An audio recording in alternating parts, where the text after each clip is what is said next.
Hi, I'm back. Shawn Ravenfire here, continuing where we left off. Where did we leave off? Oh, that's right. We were looking at a hat for arguments for or against the existence of God. Let's see what the next argument is. This is an argument for the existence of God. Signs of the apocalypse. Dun dun dun. Okay. Basically, it goes like this. Before the apocalypse happens, before the end of the world, we're supposed to see a bunch of stuff happen, like earthquakes and wars and diseases and famines and, tornadoes and hurricanes and yada, yada, yada. And those things are happening now. Well, yeah, those things are always happening. Those things have been happening since the beginning of man. Those things will continue to happen for as long as we're around. Those things just happen. So what makes this so special? And furthermore, what makes anyone think that the person writing about it at the time couldn't just write about things that were already going on? So it really doesn't seem to suggest that the person writing about things that were going to happen could really see the future. I mean, I can say, I predict that tomorrow the sun's going to come up. And then when it does, I can say, how did I know that? Well, because it always comes up. So I'm not really predicting the future. I'm just predicting a recurrence in the present. Also,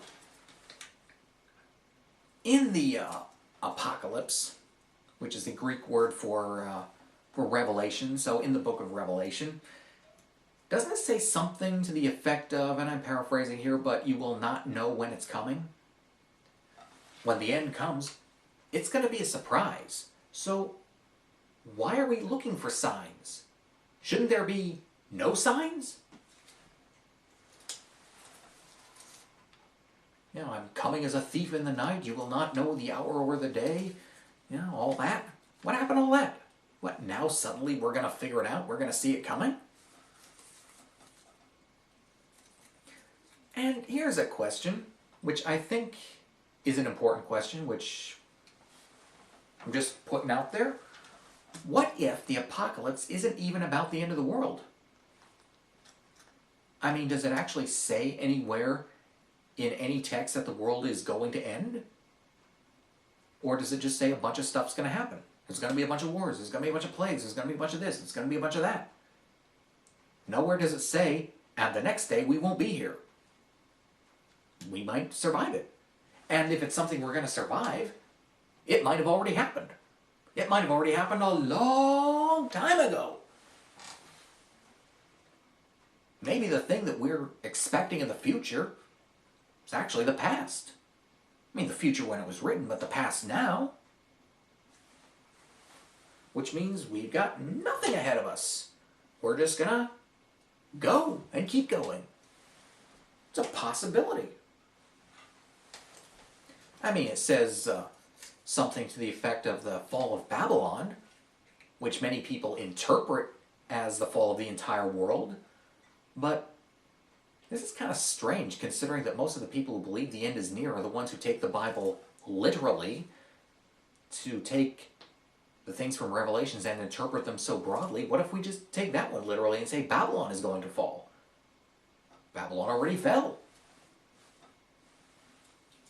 So, it's over. We survived it. Yay, us! Either way, we're not going to see any signs coming, and even if we do, they're not going to be anything that isn't going on all the time anyway. So, next argument. An argument against the existence of God. Why doesn't he prove himself? If there's a God, and he wants us to believe in him, why doesn't he just give us proof? Just come down right in the middle of Times Square and say, hey, everybody, I'm God. Look at me, look at me, look at me. Why doesn't he do that? Well, there's different interpretations of God, so let's take a look here. Okay, first of all, there's the God of Abraham, the Christian God, the Judeo-Christian God, the traditional interpretation. He's testing us, right? That's pretty much the whole belief system, is that we're here being tested Well, then why would he give us the answer? What kind of teacher passes out a test and then says, and here's the answers? It's not much of a test if he gives you the answer. So that kind of God wouldn't prove himself. He wants faith. Next, there's the deist interpretation. The God of Spinoza, the indifferent God who only sets things in motion, creates the laws of physics, establishes the universal constants, creates mass, and then just lets everything just go where it falls. Well, why would he prove himself? If he's an indifferent God, he's not going to care if we believe in him or not. So he's just not going to step in. He established the laws of physics. So he's not going to change the laws of physics to prove that he established the laws of physics. That wouldn't make any sense at all. Next, you've got the pagan gods. Why don't they prove their existence? Well, because they're not all powerful. They have limits. And if they have limited power, then the only evidence of their existence would be personal anecdotes. And there are plenty of personal anecdotes, but skeptics won't accept anecdotal evidence.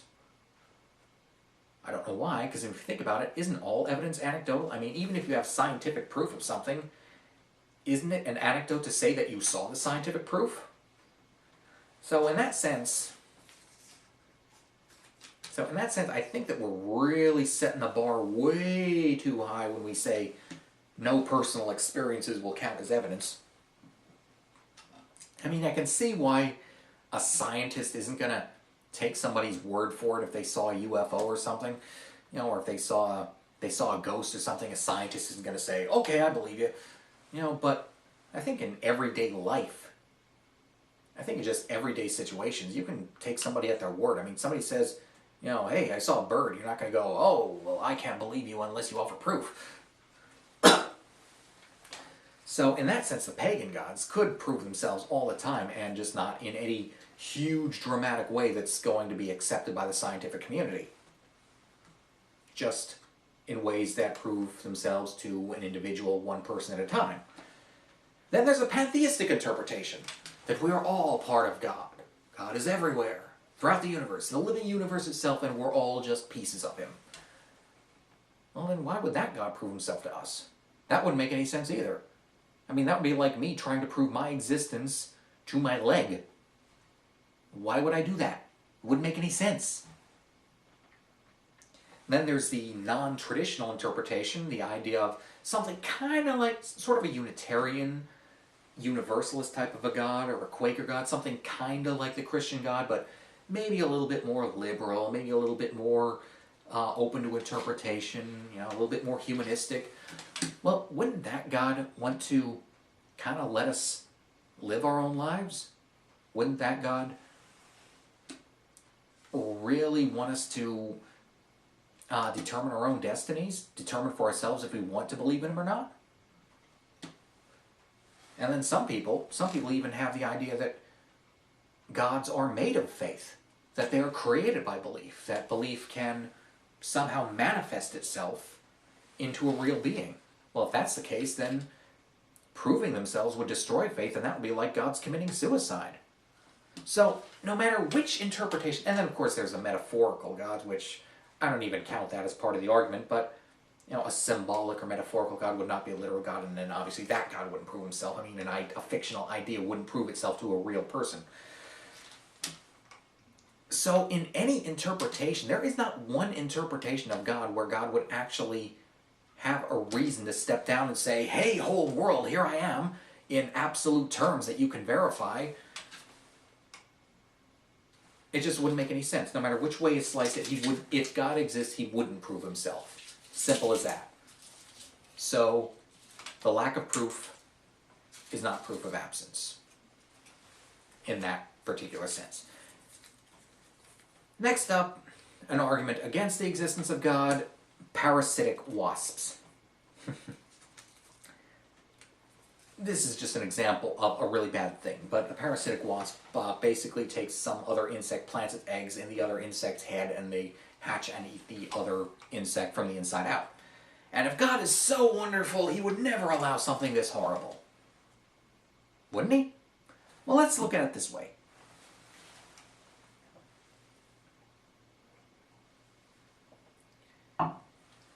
God is not going to make our lives perfect. He is not going to protect us so that we never get a headache, never get a paper cut, never stub our toe, never get slightly annoyed, never get an itch. He's not going to keep us totally protected. Something bad's going to happen.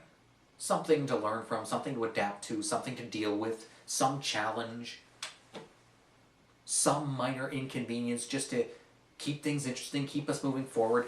So we know that God is not going to make everything perfect. So how bad is too bad? Now it just becomes a matter of degree.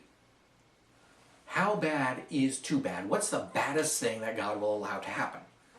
Who can say, well, this isn't so bad, God would allow this, but this is too bad, and God would never allow that?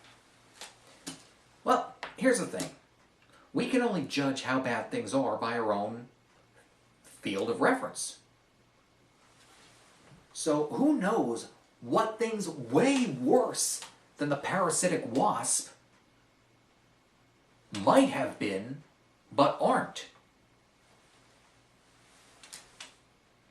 I mean, there could have been something so bad that we would look at a parasitic wasp and go, oh, I'm glad it was just a parasitic wasp and not that other thing.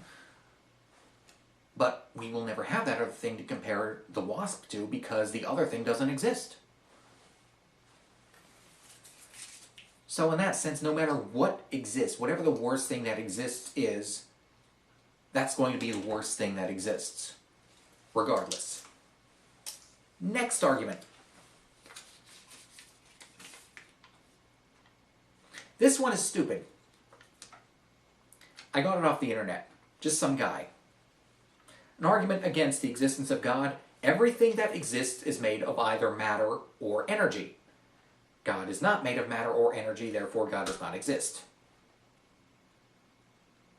First of all, matter or energy. Those are not two different things. Matter is a form of energy. It's just particles interacting, causing themselves to slow down. But let's just say that we're counting matter and energy as two separate things. What is antimatter? What is dark matter? We don't know. What is negative energy? What is negative matter? What is dark energy? What are virtual particles? What is anything? What is space-time? What are M-branes? Tell me everything that exists is matter or energy? Where did you read that? That's just wrong. We have antimatter here on Earth. We create it in laboratories. That's not matter.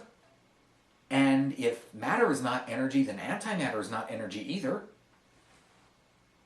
I mean, it's no more energy than matter is.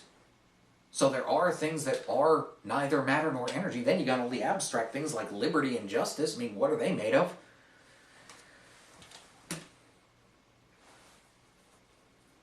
And then there's all the things that we don't know about yet. There could be things in existence that we just haven't found yet that aren't made of energy. And then let's just assume that that's true. Let's just say, for the sake of argument, that everything that exists is either matter or energy. God isn't matter or energy. How the fuck do you know what God is not made of? Maybe God is a form of energy. Or maybe God is made of matter. I mean, if we're all part of God and we're made of matter, we could say that God is made of matter. So it doesn't really hold up. It's just two arbitrary statements, one of which is provably wrong, and it just doesn't hold up.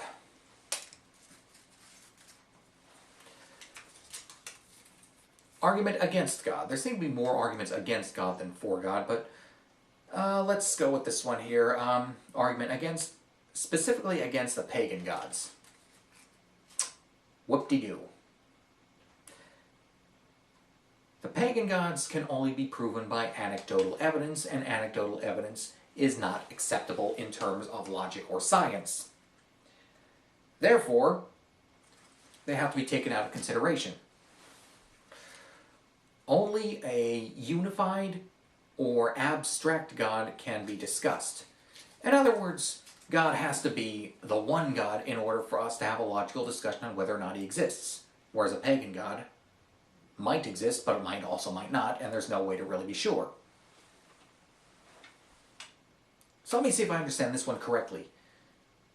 We have to define God in a way that we can say he doesn't exist before we can prove he exists. And then, what a surprise, we end up proving he doesn't exist. The problem is that we're dealing in absolutes. Let's put gods aside for the moment and talk about something else. Rocks. Do rocks exist? Well, there are many rocks, and I can see all of them, but none of them are necessary for the universe. None of them are logically necessary that rocks must be in existence. The only evidence I have that rocks exist is that I can see them. And since anecdotal evidence doesn't count, we have to throw that out and try to define rocks in a way that the universe cannot exist without them. So we change the definition of a rock to something that the universe cannot exist without, and there is nothing like that, so there are no rocks. Except that the rocks that we didn't want to discuss because we couldn't prove or disprove them really exist. So likewise, the pagan gods could still exist if you consider their existence. Basically, it's saying, I can't prove it doesn't exist, so let's just assume it doesn't exist. What if they do? Next argument. Another argument against the pagan gods, or the Christian gods specifically, any ancient god. The ancient gods were probably space aliens! That is even dumber than saying they're gods. Okay.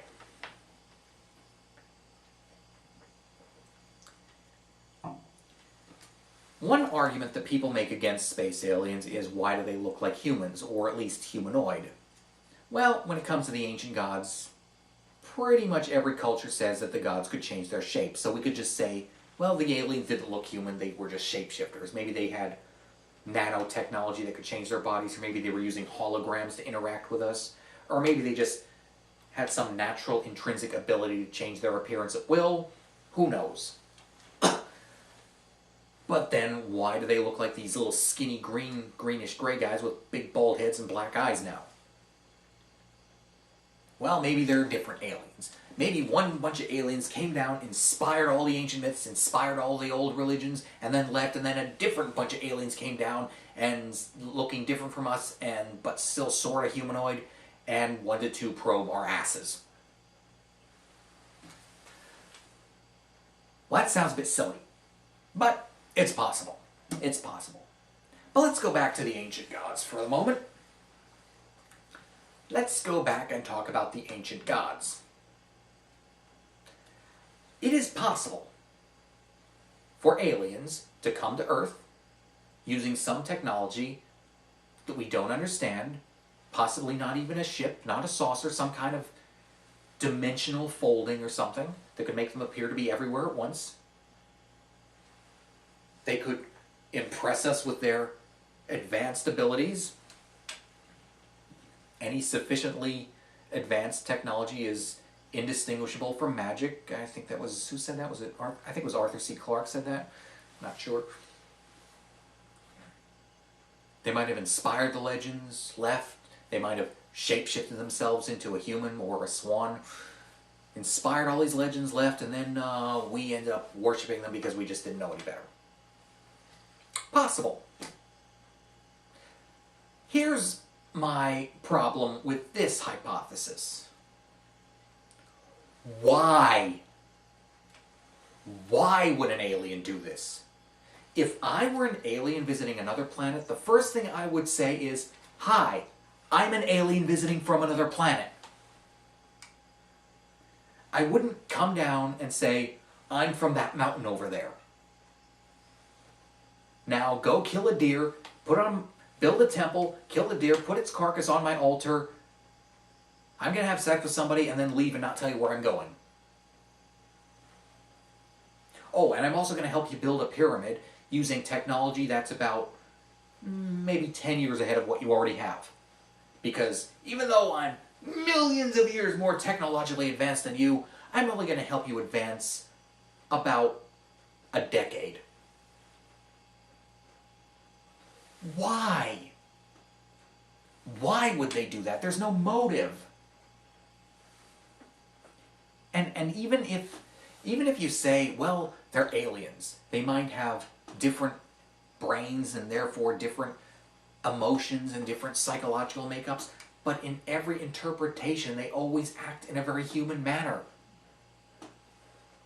So apparently they do think like humans. So why would an alien go to another planet and inspire religions? Was it a practical joke? It's a pretty elaborate one because they went all over the world. Just doesn't hold up. There's no motive. And that's my problem with the ancient alien hypothesis. There's just no motive. Next argument. An argument against the existence of God, and that is simple. It's stupid. Saying there's a God is stupid. And a lot of people do stick to this reason. They don't believe in God because believing in God is just kind of stupid. I mean, there's like George Carlin said, there's an invisible man living in the sky. It just sounds crazy. Well, I got one counterpoint to that. Duck-billed platypus. That's a mammal with a duck's bill that lays eggs. That's fucking stupid, but it exists. Stupid things can exist. Just because something's stupid doesn't mean it doesn't exist. The Electoral College. That's stupid, but it exists. Okay? Stupid things can be real. And the last one before I hit the pause button again, break up the video again, is an argument against God. God must know evil. If God is perfect, God cannot know evil. But if God is all-knowing, God has to know evil. So how can God be all-knowing enough to know evil, but perfect enough to not know evil? Well, what do we mean by know? Know as in to be in possession of that trait, or know as in to understand it? He could just have an understanding of evil. Again, this one really focuses on the Abrahamic God. Most of these do, obviously. But think about this. An auto mechanic. An auto mechanic can understand an engine. He doesn't have an engine. So apparently you can understand something that you do not personally have in you. That doesn't hold up. And now I'll break this video up until the next video.